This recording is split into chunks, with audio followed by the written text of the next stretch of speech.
Donc nous allons voir dans ce tuto comment faire un châssis en tube et des tubes qui seront découpés à la machine plasma. Donc pour découper les tubes à la machine plasma, on ne veut pas prendre des profils des tubes classiques. Hein. Donc là on va partir sur du tube rond. Hein. Pour l'instant la machine plasma ne fait que découpe tube rond. Et par contre pour pouvoir découper, hein, si vous regardez le tuto le tube découpe tube Remo, vous allez voir qu'il faut en fait déplier le tube. Donc c'est-à-dire que on va partir de tubes fabriqués en tôle. Donc voilà l'exemple, enfin voilà le résultat qu'on va chercher à faire. Donc découpe d'onglet, donc à 90 à autre angle, des gueules de loup, intersection de trois tubes et une intersection tube-tube mais avec pénétration des deux tubes.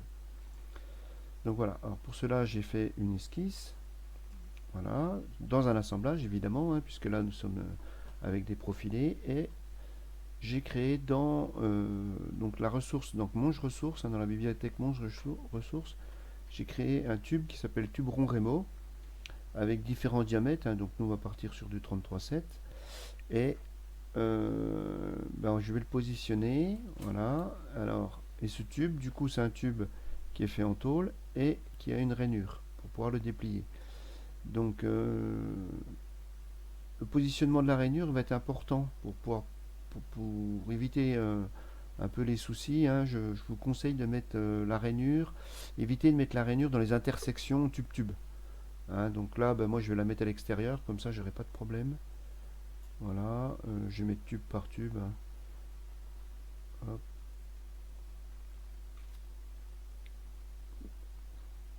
Voilà, comme ça me permet de mettre la rainure au bon endroit. Hein, pour modifier le positionnement de la rainure, j'utilise l'orientation en degrés. Voilà.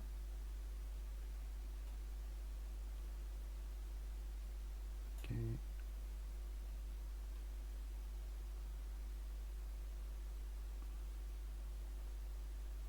Et voilà. Tous mes tubes sont positionnés. Voilà, donc là je vais pouvoir faire une coupe d'onglet avec tous les tubes extérieurs. Hein. Voilà, impeccable. Donc tous les onglets sont finis.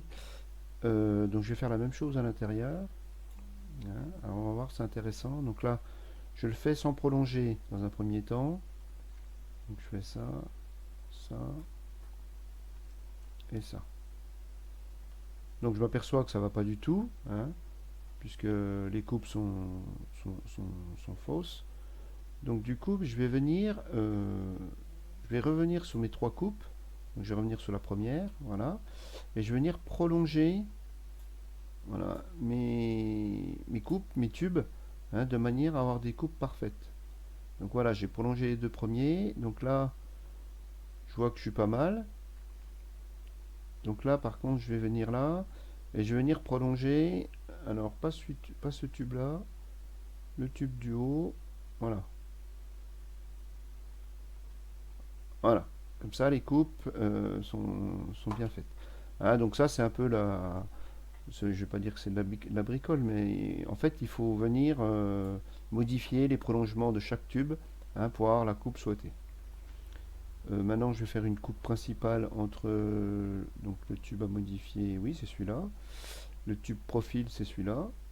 Voilà. Je vais pas faire cette coupe là, je vais faire la coupe plutôt celle-là.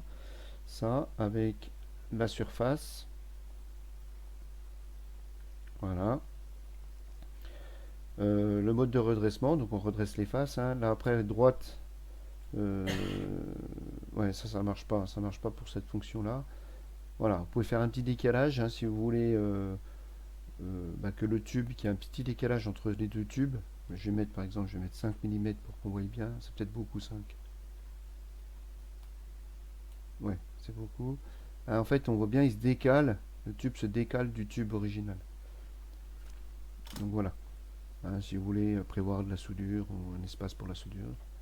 Voilà. Donc ce tube là, ce tube là, je vais faire la même chose. Donc entre ça, la surface. Ah, donc ça c'est surface plane, ça c'est surface donc qui non plane. Ça, c'est plusieurs surfaces, mais il faut que les faces appartiennent au même solide. Et ça, par rapport à un profil. Voilà, très bien. Et là, je vais venir couper les deux tubes, hein, donc c'est-à-dire que je vais venir faire une coupe intersection des deux tubes. Donc pour cela, il faut que je fasse une esquisse. Voilà, très bien. Donc je vais venir faire une esquisse 2D qui va représenter en fait intersection des deux tubes. Voilà. Voilà. Et après, je vais venir couper mes tubes. Donc là, je vais donc modifier. Donc je reviens là, coupe. Ça, par rapport à un profil. Et le profil, ça sera mon esquisse. Voilà. Et je valide ce tube par rapport à mon esquisse. Et je valide. Voilà. Je cache mes esquisses pour que ça soit plus joli. Voilà. Et là, maintenant, on a bien une coupe tube-tube. C'est-à-dire que si je cache le tube, voilà, on aura bien une coupe propre des deux tubes. Non, c'est ça que je voulais faire. Je remets le tube. Donc voilà, toutes mes coupes sont faites. Je pourrais peut-être aller faire ça. J'ai pas fait, j'ai pas essayé. Voir s'il y a des collisions. Voilà. Pas de collision. Donc j'ai bien coupé tous mes tubes. Donc maintenant, ben, on va partir sur du classique. Hein. Donc on va revenir là. Je vais faire une nomenclature de tôlerie, hein, puisque là mes tubes c'est de la tôle. Voilà. Ça me sort toute la liste de mes tubes avec les dépliés. Et après, ben, ce que je vais faire, donc là je vais faire un petit dossier mise à plat. Voilà. Le coffre. Et je vais venir faire une mise à plat en rafale de tous mes tubes avec le modèle mise à plat plasma. Hein, je rappelle hein, que j'applique à tous. On voit pas bien, mais ils doivent être appliqués à tous. Voilà. Et je vais rentrer ça dans le dossier, donc profilé dans mise à plat. Voilà. Et je rappelle, hein, donc ben, on va voir. Hein, donc je laisse faire. Donc ça va faire mes mises à plat. Et je rappelle que dans les, en fait, les mises à plat pour la Remo, hein, on doit avoir des calques. Voilà. Donc ça m'a fait les calques. Et ça m'a fait des calques, hein, je rappelle, Magura, Taglio, pour pouvoir faire du marquage ou du découpe. Voilà, il me suffit de me prendre maintenant ces mises à plat là et de les mettre dans Cut Expert hein, et de suivre le tuto et de découper mes tubes.